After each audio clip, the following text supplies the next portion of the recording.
Hi everyone and welcome. Today is a very exciting day here at Verified First because we are joined by Brian Fancher, Senior Director of HRC Product Management and Compliance at MeterCheck, to discuss to e-verify or not to e-verify, expert tips on the electronic verification process.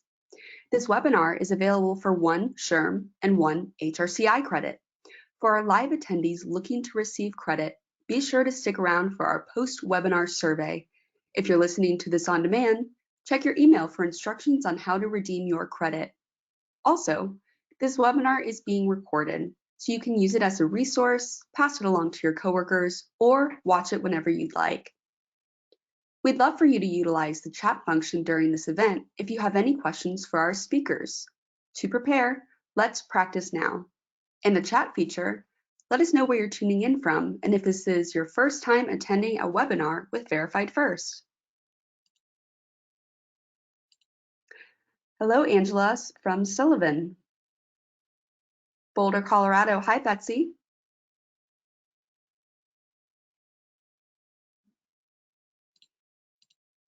Got a Virginia Beach.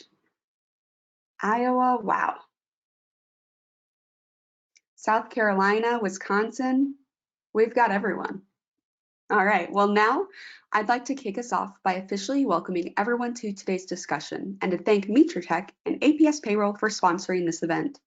Please send a friendly hello and a warm welcome in the chat to our hosts Liv Carter and to Brian Fancher. Without further ado, take it away, Liv. Hello, everyone. I see the chat. Everyone's saying hello back. I love seeing that. I am Liv Carter. I'm the marketing manager here at Verified First, and I am today's host for today's webinar, where I get to interview Brian Fancher from MeterCheck on the discussion of to e-verify or not to e-verify. E-verify was established in 2007 as an electronic solution that enables organizations to verify employment eligibility of their employees. It's been mostly voluntary at the federal level. So this should be a really interesting conversation as more states start to require it for employers at certain circumstances. So Brian, so glad to have you here, the expert. How are you doing today? Well, I'm great, thanks. And thank you and Verified First APS for sponsoring this. I love getting out, talking to people about e-verify, talking about why it matters, how it's important, and some important decisions that employers face when considering whether to e-verify or not e-verify. Just a little bit about myself. My title is a little hard to understand at first glance, so let's unpack it a little bit. So I'm the director of HR product management at MeterCheck. We say HRC because it's human resources and compliance, which is where we're focused. As you can think about all of the technology that falls under human capital management, we're mostly focused in the compliance space. And that of course covers I-9 employment verification and e-verify. And we're talking about e-verify today. So I've been in the product management space for about 12 years, focused on I-9 and e-verify. I'm looking forward to going into great depths about this topic and engage you and your audience and see where we go. Yeah. So glad to have you, Brian. Brian has done an I-9 webinar with us before, so if you are interested on kind of the I-9 side of the house, go ahead and check that out on our website. And again, Brian is so awesome. He's going to allow us to do some Q&A later in the towards the end of the webinar. But if you have questions throughout, please submit them. We'll include them in our conversation. And then those that we don't get to, we'll address at the end as well as much as possible. So, Brian, should we kind of jump into things? Let's do it. Great. There's no better way to jump into a webinar than with a poll question to kind of gauge where our audience is when it comes to e-verify. So I'm going to ask this question right now. Let's launch it. Does your organization currently use e-verify today, and why? So you might have yes, due to federal contractor requirement, yes, because of a state requirement, or maybe you do it voluntarily, or maybe you don't use it at all. Brian, if you were to guess, where do you think our audience probably sits predominantly? That's a great question. I think geography is going to be a key driver because there are some states that require it, and I know we heard some call outs from certain states. I think most employers use E-Verify, so it's going to be one of those top three overall. If we look at the total aggregate, I think most will use E-Verify. That's my guess. Okay, let's go ahead and close the poll and let's share the results with the audience. Wow, I mean, is that really, so if we look at don't use E-Verify and not sure, that's 49%. So I guess my guess, it was a good guess, it was close, but a 51% adoption rate, that's pretty interesting. Yeah. And if we can just stay on this for a minute, what's really interesting is that third bar there, you're seeing, yes, we use E-Verify voluntarily. We're seeing more and more E-Verify adoption across a lot of different industries that's a voluntary adoption. Now, we'll talk a little bit about the federal contractor requirement and state requirements further on in this discussion, but I think that's really interesting that that stands out there as the single biggest reason why employers on this call are using it is a voluntary reason. Definitely. Yeah, I'm excited to unpack that a bit more. And the 43%, no, we don't use E-Verify today. You are in the right place on the right webinar to kind of learn more about why you may want to consider E-Verify, to Brian's point, voluntarily. So that's super interesting stats. Thanks to everyone who participated in that. So on that note, let's jump into the scope of E-Verify. So Brian, just like high level, what is E-Verify and how is it typically used? Yeah, you gave a great summary at the intro of the webinar, so let's go over that again. So E-Verify is an internet-based system that's operated by the US federal government, and that's operated by the Department of Homeland Security specifically. So they're in charge of this internet website, if you will, that allows US employers to electronically confirm the employment eligibility of their employees. So there's a lot of nuance in there to get to when it comes down to the actual nuts and bolts of what it means to use E-Verify. So let's come back to that. But you should know that E-Verify costs nothing to an employer to register and use this federal service. So there's no out-of-pocket hard cost to you. There are costs, consider soft costs in terms of managing the program. This is going to take time away from your day to manage this process, depending upon hiring volumes. So there is a soft cost here that has to be considered, but no true hard costs to you. Employers who choose to use E-Verify can very simply go to everify.gov and you can go register today. You can learn a lot more about the program too. We're going to cover as much as we can in the time we have, but there's probably a lot of stuff we won't get to. So you can learn a lot there and you can actually enroll in E-Verify today. Now, enrollment is a big step and a milestone in this process. And we'll talk a little bit about enrollment and what that looks like and some of the consequences of how you roll this out across your organization that you should consider if you choose to enroll. But you can go to everify.gov, you can enroll. That's one way to use it. Now, if you enroll directly through the E-Verify system, you'll get a username and password for all your users, and you'll get a website and you can go and manage this process in this E-Verify system.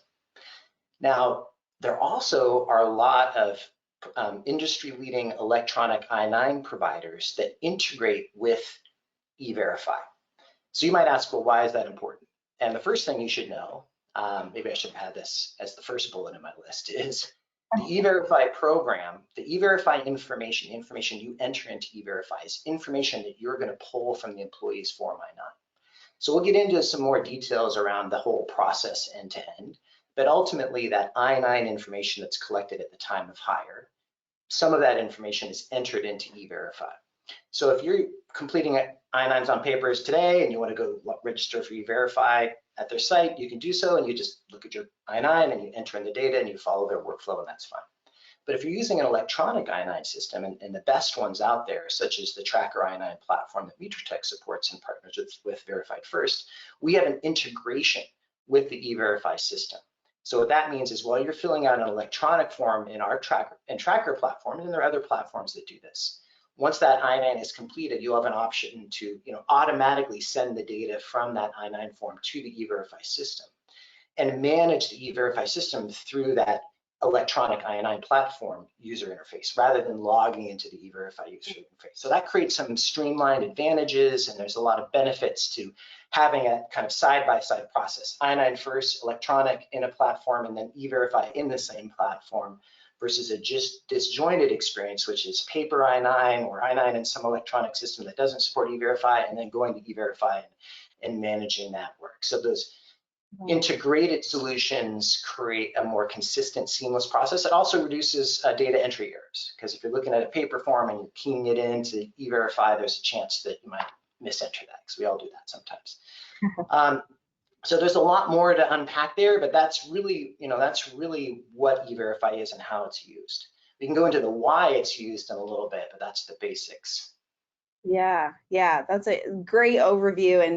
And I think you mentioned, you talked about I-9 there a little bit. Can we kind of unpack that a bit more on how E-Verify relates to I-9? Yeah, this is really key, right? Because this is really the value that employers get from this. Because when you think about an I-9 form at its basic level, you're collecting information that the employee enters in Section 1. Then the employer is responsible for looking at the documents that the employee presents for Section 2. We won't go into all the nitty-gritty around how all that works, but I'll assume you guys know what that means. And if you stop there, you don't do E-Verify. There's some assurances that you have if the person can.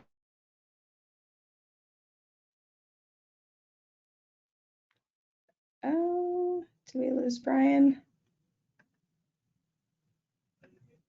Oh no, we may have lost Brian.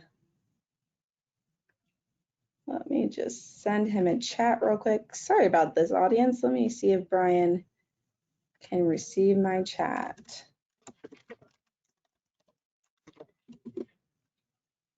While we wait a few moments, if any of you guys have questions on E-Verify that maybe you don't know if we're going to get to or not, go ahead and submit them now, and we can discuss them. Let me see.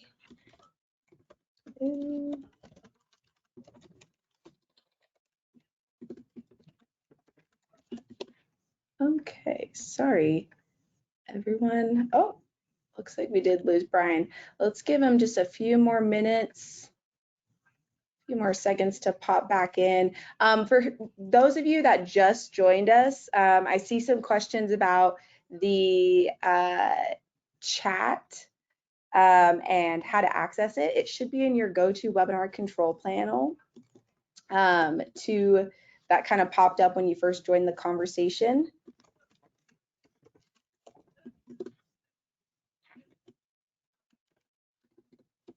Also, sorry, I'm just trying to reach out to him. Also, if you guys haven't seen the I-9 webinar we did with Brian, I'm going to go ahead and grab that link. Super resourceful webinar. It's on the 5 steps to prepare for the inevitable I-9 audit. So whether you've been through an ICE audit or it's something that maybe you haven't even considered, and how to keep your I-9s, whether paper or preferably digital would be ideal to kind of help you prepare for an audit. But either way, it was a great webinar that we did with Brian, and hopefully it acts as some sort of resource to you all. So I'm going to go ahead and send this to our audience. And then let me just see if Brian has happened to respond. Let's see. Maybe you can hear me now. We can hear you. Great. Perfect timing. It's just been one of those days. So hope you guys can hear me okay. I'm going to stay off camera. As you can imagine, I just had some network issues. It's a remote world, at least for me. So apologies for that. And I was busy talking to myself there for a little while. Not sure exactly where you lost me. So first of Yeah. all, I'm glad to be back. And let's fun. Can you help me recall where I left off, and we'll pick up where we Yeah. left off and move forward. Yes, absolutely. So we were talking about how E-Verify relates to I-9. So I went ahead and just shared the I-9 webinar we did a couple, Okay. a little while back with the audience, but and we've got some questions they've already submitted while you were offline just briefly. So yeah, back to E-Verify and how it relates to I-9. Right. So I guess what I think I was explaining is that there's this government provided verification of the information, some of the information that's provided on the I-9 when you e-verify. So the way that works is that information that you enter or provide to e-verify from the I-9, the government service e-verify compares that information that you entered to Social Security Administration and Department of Homeland Security's databases to verify that the data matches. So what are the things that they match? Well, every I-9 that goes through e-verify, they're going to check the first name, last name, Social Security number, date of birth against the Social Security Administration's database. That happens for every I-9 that goes through e-verify. So you get, if the case is authorized, if the data is found to match, confirmation that that data is correct based on what was entered in section 1.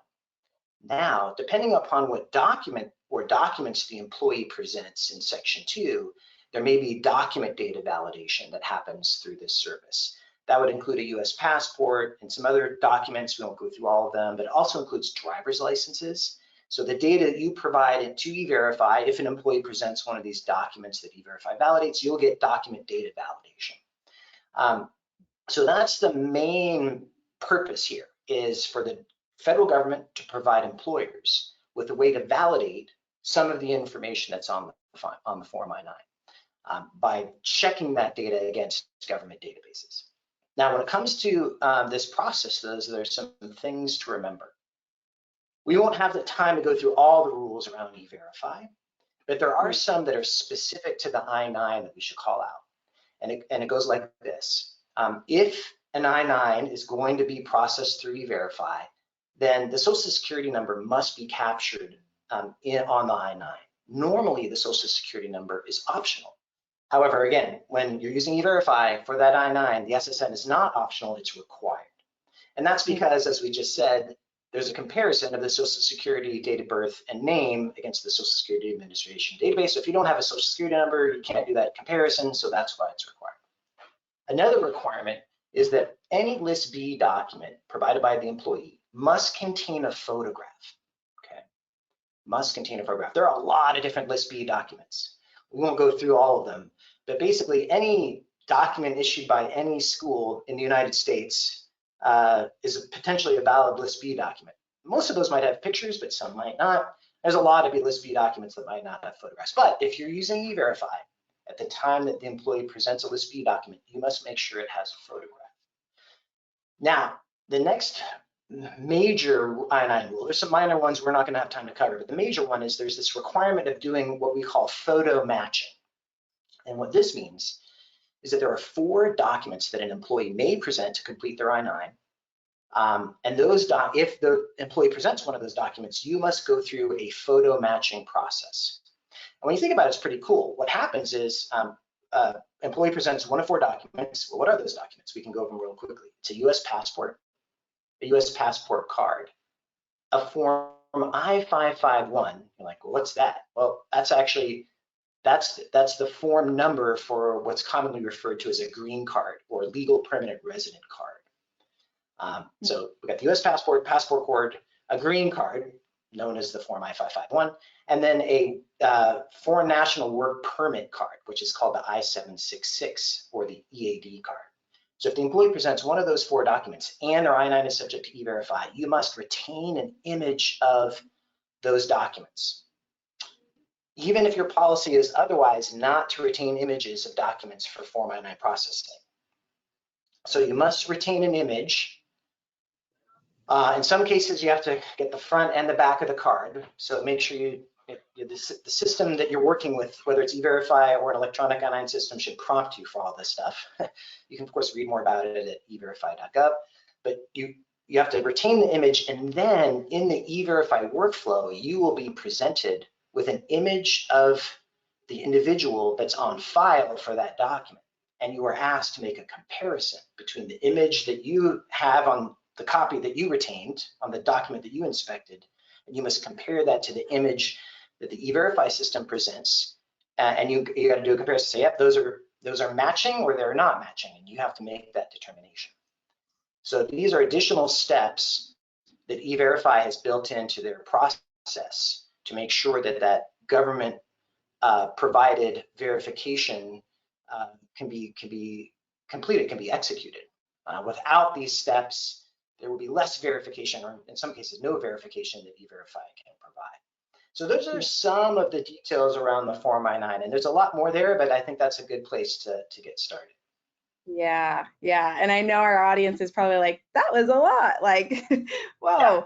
Yeah. But we'll get to like why some of the trends that Brian and his team are seeing when it comes to E-Verify adoption, and kind of the why behind adopting it, besides the federal and state requirements. Brian, real quick, I'm going to turn my camera off. That way the slide is larger for our audience. Okay. Yeah, let's do that. That little disclaimer. We're going a little like podcast style today. There we go. So, Brian, I do want to ask, I think our audience is kind of asking and wondering, so what are the federal requirements to use E-Verify? Right. So that's a great question. And there's kind of two approaches you could take. It's like, under what conditions does the government require you to use E-Verify, which we'll get into in just a little bit. But the way I would answer this question is, when you use E-Verify, what are the federal requirements? And so we talked a little bit about the requirements as it relates to the Form I-9, right? So when you use E-Verify, you have to do things a little differently on the Form I-9. We've covered some of those.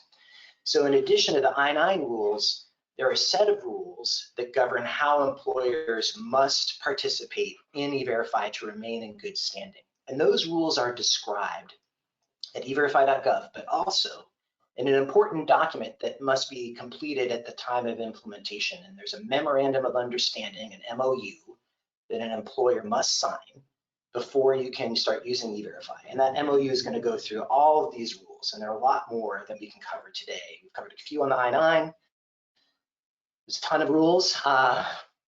It's a government process. They have made it, there's some complexities. Once you use E-Verify when you process E-Verify itself, it's pretty straightforward, but the rules, there are many. So let's just cover a couple of them, though, that we should talk about. One is, there's a rule that that employers must notify employees that they are participating in E-Verify. So there's a bunch of ways you can do this, but you have to let your applicants know that you use E-Verify. Okay, seems pretty straightforward. Another one is, you cannot process the E-Verify case until after the Form I-9 is completed. Okay. So you can't pre-screen candidates for using E-Verify before you make you offer the job, and that job is accepted, and the Form I-9 must be completed. So to say that again, you must first offer a job. That job has to be accepted by the applicant. The applicant must fill out Section 1, and you must fill out Section 2, and then and only then can you use E-Verify. So the timing is important. There's a lot of rules around that. And then lastly, there's some rules around what happens in the unlikely scenario. We'll get into some of the data, but the unlikely scenario that E-Verify determines that there's a data mismatch. Okay. So most of the time, when you process an E-Verify case, you're going to get a happy path result. You'll get a result that says, yep, the E-Verify system confirms that the information on the I-9 is correct. You can go continue with your day. So you got a lot of other important things to do besides work on E-Verify cases and I-9s. But there are scenarios where there will be a data mismatch. And those data mismatches have a couple different processes. And when you go through the process of trying to resolve the data mismatch, it's called a tentative non-confirmation. It's kind of a mouthful. For when E-Verify says, hey, something isn't right, there are certain things employers must do to ensure that the employee is notified that the data isn't matching, and that they have a right to contest the mismatch. And a contested mismatch could, the employee could have a couple of reasons why they're contesting it, but ultimately it becomes the employee's responsibility to cleanse and resolve that mismatch. So they're gonna have to go do some stuff, including talking to someone at the Social Security Administration or Department of Homeland Security to resolve the data mismatch, and they have a right to do that. And while the employee, when you first get notified of the data mismatch and throughout this process where the employee may be trying to resolve it, you can't take any adverse action against that employee. So you got to assume that they're going to resolve it. I think that's one way of thinking about it, at least. And until you get what's called a final non-confirmation, meaning that it's no longer tentative, the employee goes through this process of trying to resolve and the resolution doesn't happen. Now it's a final non-confirmation. Now you can take action, but before that final non-confirmation, you got to let the process play itself out. There's a lot of rules around that. So those are really important to think about when it comes to E-Verify and not to E-Verify, because you're obligated to allow for that process to take place for the employee to cleanse the issue. So Brian, you kind of mentioned, you walked through the federal requirements, and I know we're going to get to this, but what states have it as a state requirement today? Yeah, right. So we'll go into some details. I think we'll hit a topic on why organizations choose to use and adopt E-Verify. So that'll be one of the drivers. We can get a little more into it then, but to answer your question, it's a patchwork of different rules across the entire country, and it's very confusing. In a nutshell, such an interesting expression, in a nutshell, there are 8 states that typically require all employers, caveat depending on size, to use E-Verify. That's all employers. If you do business in one of these states, the state requires you to use E-Verify depending on your size. Now, there are a bunch of other states that require you to use E-Verify if you do business with the state, like you have a contract with the state. There are some public employers, so I don't know how many Verify First customers are government entities, but some government entities have to use E-Verify based on the state that they operate in. There are lots of states that have that rule. They're kind of eating, in software it's called eating your own dog food or drinking your own champagne when you have to use the tool that you support, right? So the federal government uses E-Verify because it's their system, right? So there's some of that going on. But the main thing is that there are 8 states that require some use for public employers or all employers. Okay, yeah, and we are going to get into that a bit more. So why don't we jump to why organizations are choosing to adopt E-Verify? Let's have that discussion, because I think the chat, we have a lot of questions around that. And our audiences, they're ready for it. Great. So yeah, let's talk about this. So the question is, why are organizations using E-Verify? And I think one thing we can even answer before that is like, who is using E-Verify and how often is it used? So I think you have a slide coming up here, Liv, that goes through some of that data. Can you bring that up? Perfect. Absolutely. All right. So let's nerd out on some numbers, right? So what you're looking at here is a report that I pulled from E-Verify. It's a government public website. You can go pull this yourself. And what we're looking at here is usage of E-Verify over the last 12 months. All right. So along the bottom, you're seeing usage by state. So this is the top, I think it's 15 states. There's usage in all states in the United States, but these are the top 15 in terms of volume. When I say volume, that's the number of E-Verify cases that are processed in that state. So if you look at the right-hand column there, that axis that starts with 5,000,043, that's the number of cases that were created in that state. So if we use the bar on the right and you look at California on the left, California has got the most E-Verify cases, and it's about somewhere between maybe 4.25 million, somewhere. Now Texas is right behind that in terms of the number of cases that are being created, and then there's Georgia. Well, that seems like an interesting outlier. You're like, oh, Texas and California are widely populated, That kind of makes sense that you'd have high volumes. And then Georgia kind of stands out. And then you have Florida, North Carolina, et cetera. We don't have to go through it all. So that's what's happening in terms of volume. Interesting data point is that over this time period, over 36 million cases were processed in total across all of the states and territories where you can use E-Verify. We're just looking at the top. That's a crazy number, right? It's a big number. The Department of Labor, and their numbers are always a little behind, but they're going to I would guess that they're going to forecast that there's probably about 65 million hiring events that happened in the US over the same time period. And a lot of that's driven by COVID. It's kind of an outlier year in terms of all the backfill that people did. Anyway, but I mean, it's well over half the people that are getting hired in the United States are probably going through E-Verify. So E-Verify is widely adopted. That's the main takeaway. So let's quickly look at the left column there, that left axis there, the left y-axis, which has got 200,000, 150,000. These are the number of locations. Organizations. I said locations. I should have said organizations or companies, organizations that are participating in E-Verify. So in California, you've got under 100,000 companies that are participating in E-Verify, Texas a little less, and then you see that Georgia number spike. So what's interesting here and important to note is Georgia, as you might guess, is one of the states that requires public employer or all employers to use E-Verify depending on your size. So that's what's driving up that adoption in Georgia. Florida also passed some laws recently that require E-Verify adoption, although there's some weird exceptions they've carved out that has a lot of people confused. North Carolina is another state that requires it. New York doesn't, Pennsylvania doesn't, but Tennessee is another state that requires it. And we won't go through all the states, but that's one of the reasons when we get to why are organizations choosing to adopt it, it depends on where you do business and whether that state requires it. So that's an important point to call out. Now, one other data point, it's not on the screen I want to mention. So we got about 36 million E-Verify cases that happened.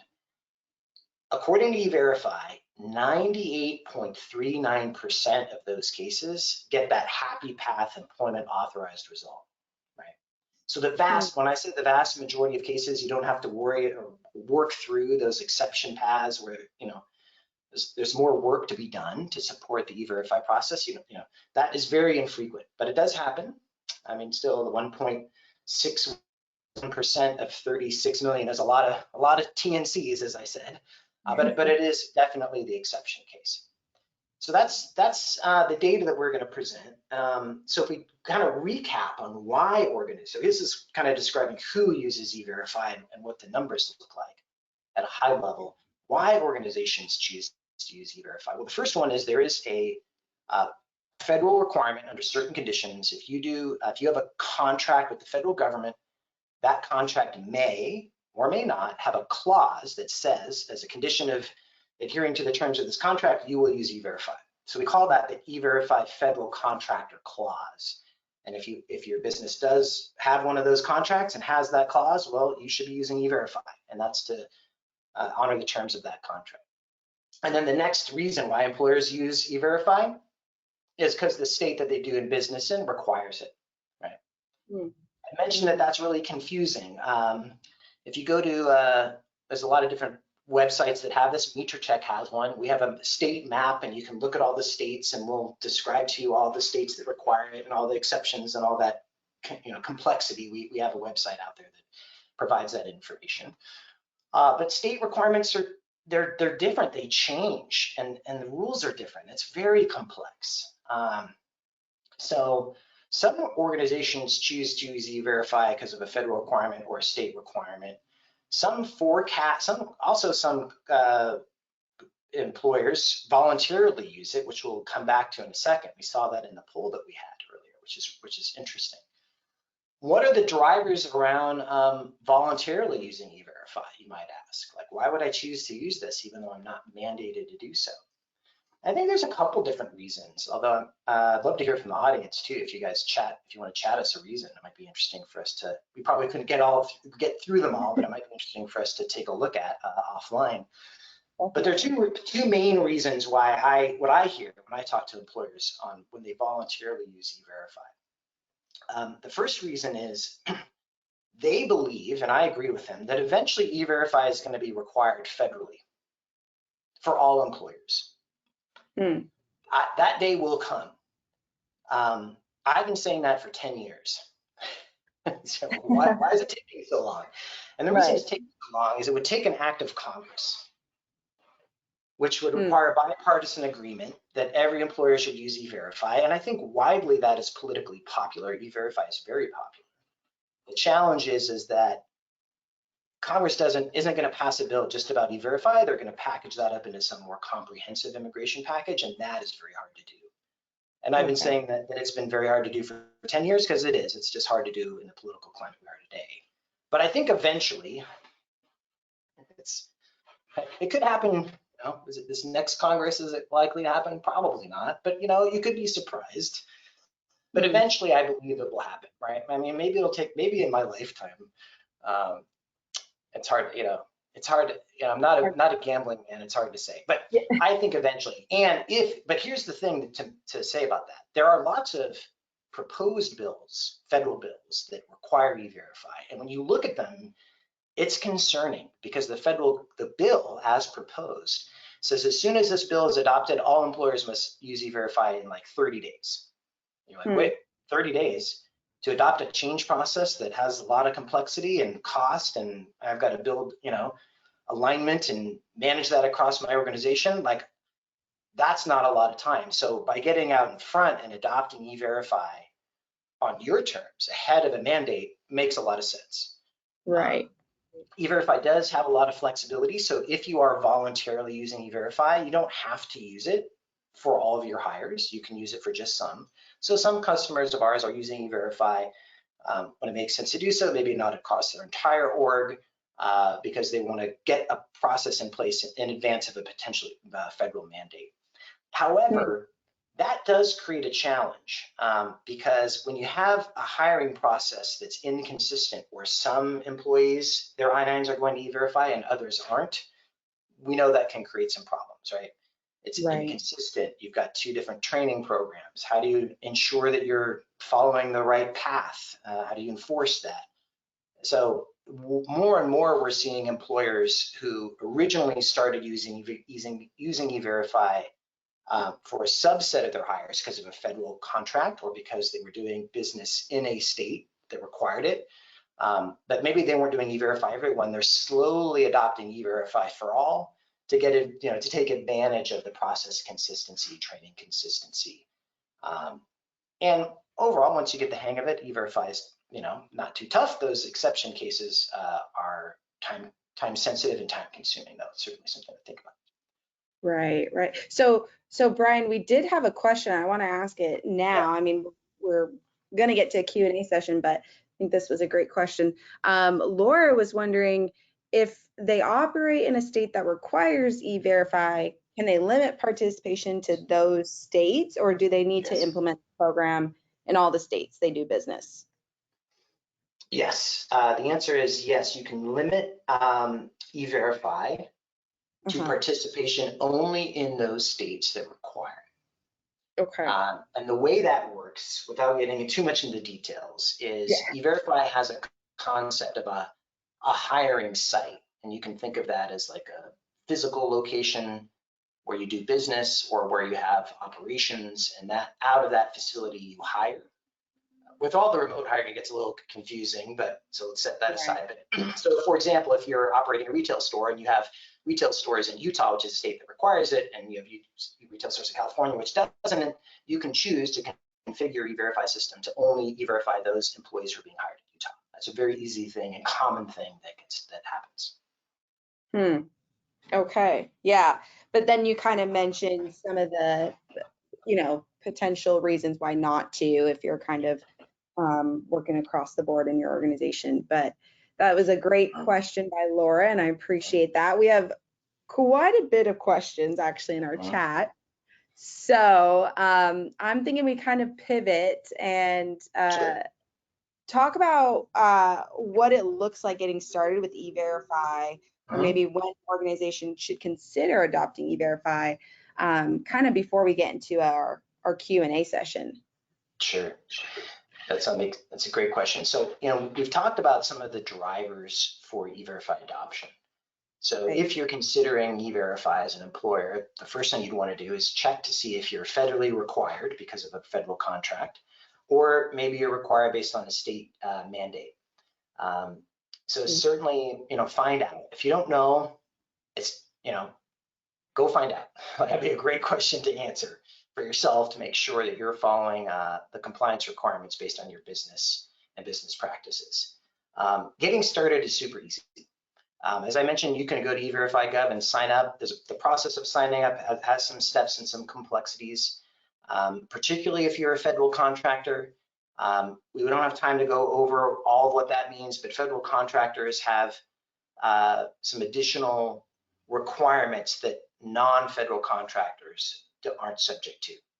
And the main one, which I'll just mention, but we won't go into all the details. The main complexity for federal contractors is that federal contractors must e-verify employees who are working on the contract that has the clause, even if those employees haven't been e-verified before. So there's sorry, I'm kind of mumbling my thoughts here a little bit, but in general, let me just put this will help clarify.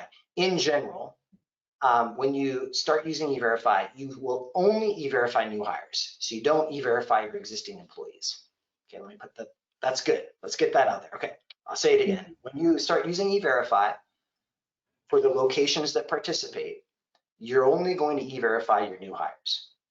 And you can only E-Verify them if they start work after you started using E-Verify. I guess that is what the same thing. Now, let's say you start, you adopt E-Verify at one location and you have 3 locations. So the one location, you're going to start E-Verifying all new hires at the one location that's participating. Now, 6 months later, you decide, I'm going to roll out E-Verify to the second location. Now that second location is going to start using E-Verify for all new hires at the time the second location goes live. So you can have a staggered rollout, and the rollout is dependent upon when the location started using E-Verify, and then all your new hires must be subject to E-Verify. Now let's come back to federal contractors. That's where it gets tough, is federal contractors have to E-Verify all employees that are working on a contract, including those that were working before you started using E-Verify. So that's the exception to the only new hire rule that we just described.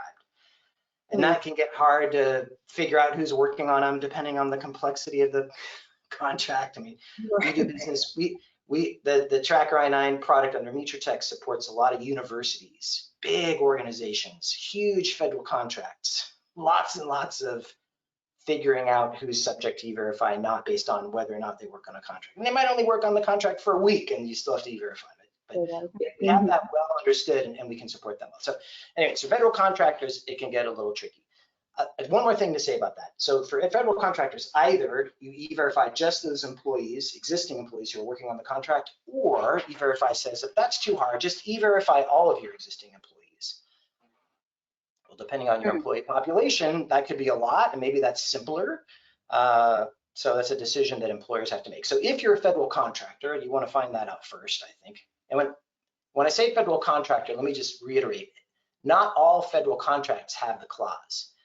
So we simplify the expression when we talk about this and say, if you're a federal contractor, but what we're really saying is if you're a federal contractor with a E-Verify clause in the contract. There are lots of federal contracts that don't have the clause. So you'll want to take a look at the contract to find out if you're subject to the federal requirement. But if you are, you'll need to do more preparation before you adopt E-Verify, because you have to decide whether or not you're going to E-Verify just those employees working on the contract or all existing employees. And that's a big decision. Right. Now, but once you enroll, there's a lot of training that's available that's provided by E-Verify. There's a lot of training that Tech provides to our customers who enroll in E-Verify. Actually, if you work with Tech and Verified First and use our electronic I-9 and E-Verify solution, we'll hold your hand through the whole process. We help set up the MOU for you. We help set up all your locations and users. We get all the training handled. So it's going to be a lot easier to use a third party, what's called an E-Verify employer agent, which is what Tech would serve as. You can, of course, go it alone. As I said, go to eVerify.gov and you could sign up. You could start signing up today. Right. Yep.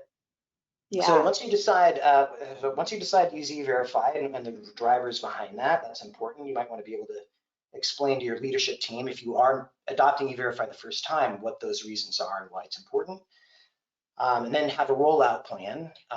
You want to get a rollout plan in place before you go through the account creation processes in E-Verify, because once you get the account created and that MOU signed, now that you must E-Verify all new hires takes effect depending upon which locations you're going to E-Verify. So that's an important consideration. The timeline's important. Yep. Right. Yeah, Brian, you right there answered multiple questions we had in the Oh, audience, good. which is awesome. I think like Marie was asking about, whether they have to choose to re-enter past employee information or just new hire, and kind of what that looks like, and a couple other questions. So that fantastic answer. And I know our audience there, some of them are asking the question, is the recording going to be available? Yes, we will have the recording of this webinar and Brian's answers available after. Brian, you mentioned the role of technology here, right? So obviously there's a bunch of different options or a couple different options you can explore when getting started with E-Verify. I am going to go ahead and launch kind of our talent acquisition research question that we ask. We ask this in every webinar. So if this is your first time attending a Verified First webinar, welcome. This is kind of, we could say, an initiation in a way, but this research goes into our talent acquisition buyer's guide. So we launch it every year, and our 2023 one's coming up. So this research goes into that. We essentially are just trying to get a feel for the industry and our audience on what areas of technology are you looking to replace. Brian, do you have any guesses or hunches here when it comes to technology that might be replaced or adopted? Interesting question. And I don't know, HCM is such a huge landscape. Where Tech plays and where we support a growing list of our customers is in background screening. And we see a fair amount of volatility there in terms of companies looking for, the best background provider out there. So maybe that one will take the lead. Learning and development is also exceptionally important. I think most employers have ATS and CRM in some way, shape, or form, although maybe there's interest in shopping around for something better or more, being cost, maybe there's some cost sensitivity there, but I'm gonna go with background screening or learning and development. Yeah, okay, let's close this poll. And audience, if you're thinking of E-Verify or an I-9 solution, submit that into the chat. I'm curious to see how many of you are considering that source of technology or integration. Okay, so let's see, we got background screening as the number one, Brian. Yeah, you were right about that. After no replacements. No replacements is a good place to be. I guess. Yes. Well, I guess you could have a lot of replacements you want, but it's hard to execute because of budgets and other things. But yeah, background screening, Yeah, and I see a couple of people are like, oh, it could only let me select one. So that's interesting. If you have different answers or other technology solutions that aren't here, go ahead and chat it in. That's interesting. Now, Brian, we're kind of at that time for some Q&A, answering some questions. The first one that we have here is, do temporary employees also need to go through E-Verify as well, from Annalisa? That's a great question, Annalisa. And the answer is pretty simple. I'll put it this way and then come back. Is that if you, as an organization, complete a Form I-9 for a new hire, and they are, I'll use the term, associated with or working at one of the hiring sites, that's an E-Verify term, where you've agreed to use E-Verify, because again, there's choices here sometimes, depending upon how you're setting up E-Verify, then you must E-Verify that new hire. It doesn't matter how long they work. That's the short answer. As long as you're filling out the form and they're working at a location that's participating in E-Verify, And of course, they're being hired after you adopted E-Verify, which I think goes without saying, then yes, you have to E-Verify temporary workers, yeah. Right. Now, if they're a contractor, they're not filling out a Form I-9, then they're not subject to E-Verify. Yeah. All right. That was a great question. Really good. We have another one that says, from Denise, are there deadlines that have to be followed strictly for E-Verify compliance? Absolutely. What a great question. I should have had this in maybe my top list of compliance things. Good question. Now, the answer is yes, there are deadlines. And conveniently, they closely mirror the Form I-9 deadlines. So let's walk through that from start to finish. So for the Form I-9 deadlines, the employee must complete Section 1 no later than their first day of work for pay. Then Section 2, which is where the employer representative is recording the employee's document information and completing that part of the form. Section 2 must be completed no later than the third business day after the employee start works for pay. So we haven't talked about E-Verify yet. All right, now E-Verify, you must submit the E-Verify case. It might not be completed, but you have to submit it no later than the third federal business day after the employee starts work for pay. So if you were paying attention, there's a slight nuance between the Section 2 deadline and the E-Verify deadline. For Section 2, it's the third business day after the employee starts work for pay. And for E-Verify, it's the third federal business day, right, for submitting the E-Verify case. So if your business operates on the weekends or on federal holidays, you're going to need to complete Section 2 before you face that E-Verify deadline, because the E-Verify deadline is strictly on a federal business day. Now, I'm not aware of any employer ever getting into trouble because they didn't, have a clear understanding of the difference there. But in terms of the, I'm not an attorney, but the letter of the law, I'll just use that as an expression rather than a legal term. There is a difference, right? So when we talk a little bit about electronic tools and that can facilitate these complexities, good electronic I-9 solutions and E-Verify solutions, which is and that includes the MutureTech Tracker I-9 solution, which we partner with E-Verify to use that. We understand those distinctions, and we'll set up your account to understand what your business days are, and we'll make sure we're tracking Section 2 deadlines to your business days, but then we track the E-Verify submission date to the federal business days, which might be different because we are super into compliance. Right. But good question. I think, again, short answer is, make sure you're submitting it no later than 3 days after their start date. And if your business days are different than federal business days, then you might want to take a look at that and make sure you're getting it submitted on time. Great question. Might be a part of future webinars for sure, and great, Brian. I see a couple questions. I just want to address this real quick before I ask a few more. I see a lot of questions on individuals, how to get started. I'm new in my role or new to the organization. And I will just say at the end of today's webinar, we do have a survey. If you're interested in learning more about E-Verify or I-9 with Verified First and MutureTech, you can request additional information there and we'll have someone reach out to you, because to Brian's point, MutureTech and Verified First kind of nerd out on this stuff. So we can definitely help. Brian, we have a question from Nicholas. Are employers required to provide E-Verify or run a new case if the employee has a name change?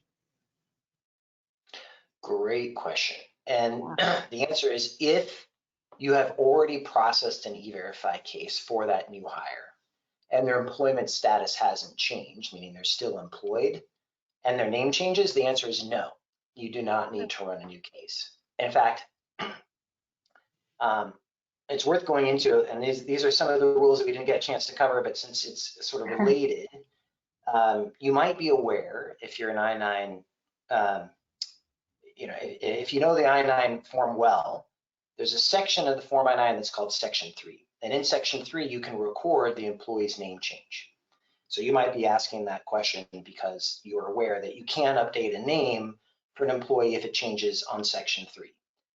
And you can do that, but when that happens, there's no reason to create a new E-Verify case. In fact, you're prohibited from doing that. E-Verify says don't do that. Okay.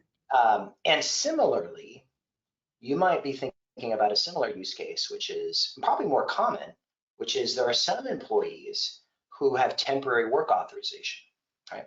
They're here on an employment visa. We talked about the foreign national work permit. It's called the EAD card, the I-766, that's subject to photo matching.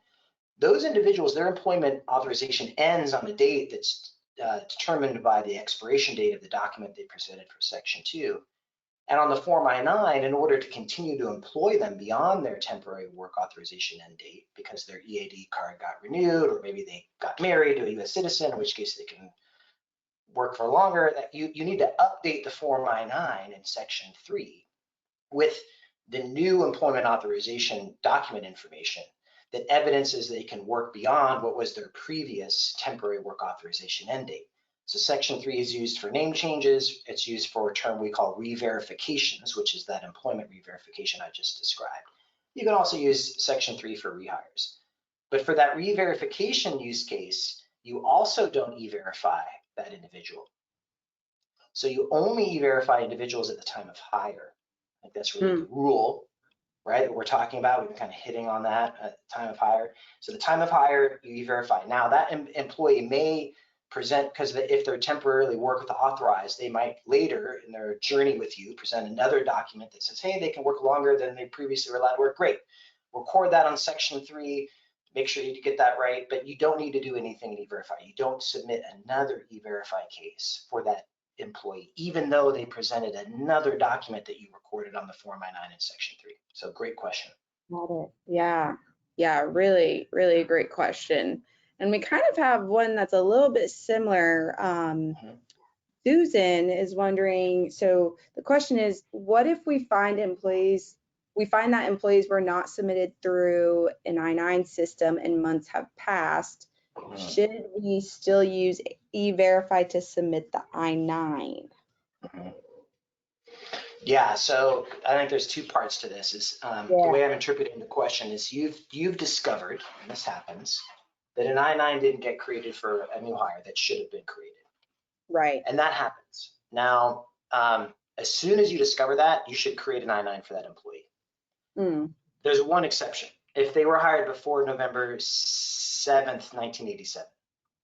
Sorry, I didn't think about it. I think it's the 7th. Gosh, it might be the 6th. I get it confused. Anyway, so that would be one exception. So if they've been working with you since 1987, they don't have to have an I-9, because that was that's the date at which the I-9 came into existence. So it's nerding out on the very edge case. So let's assume that it was a more recent hire, which I think was how the question was phrased. So if it was a new hire a couple months ago, a couple weeks ago, even a couple of years ago, you find out that you didn't create an I-9, absolutely create an I-9 as soon as possible. You're required by law to fill out a Form I-9. There aren't any exceptions except for the one we talked about for those people that have been with you for decades. Okay. Now, the question is whether or not to e-verify that individual. And that goes back to, when did they start working? Did they start working at the time you were using e-verify for the location where they're working? Then the answer is yes, you go and e-verify them. But maybe they were hired before you started using e-verify, or maybe they were hired at a location that doesn't participate in e-verify. In that case, no, don't e-verify them. So let's assume you e-verify them because of the reasons I stated. You've determined that, yep, missed the I-9, yep, should have e-verified them. Go e-verify them as soon as you get that I-9 completed. When you complete the e-verify case, one of the first questions you're going to be asked is, hey, this e-verify case is late. Right? We talked about the deadlines for tracking when you must submit an e-verify case. Well, if you've discovered that you didn't complete an I-9 for an employee who was hired 2 months ago, that I-9 is late and that e-verify case is late, and that happens. In e-verify, you'll be given a set of options to indicate the reason for why it's late, and you can simply say, hey, it was an oversight. I think there's an option that it's not the exact verbiage, but it's a common enough reason that in full transparency, we missed it, we found it, we're correcting it, and yep, and that's the reason. So always make sure you e-verify after the fact if that I-9 is subject to e-verify. That's the short answer, or the long answer. I know, that was a great question, and there are so many more questions. Like I wish we could go through them all. We are at our time for today. Thank you all for sticking with us with the technical difficulties and going podcast style with us, which can be kind of fun. We do have contact information. We have Brian's contact information, Meet Your Tech's website. We also have obviously ours, Verified First, and our sponsor as well, APS Payroll. Brian mentioned it earlier, Verified First and Meet Your Tech do partner together to offer an E-Verify, I-9, and background screening solution. So if you want more information, we're going to pop up a survey and you can request additional information there. Or if you just want to give us feedback, we love feedback. We appreciate that, and we're always looking to improve our webinars and events. So thank you all today for sticking with us. Brian, thanks so much for joining us again today and bringing your expertise. It was my pleasure. Thanks, Liv. Thanks, Verified First. Thanks, audience. I really enjoyed it. Look forward to doing it again. Yeah, sure thing. Have a great day, everyone. Thanks. Bye-bye.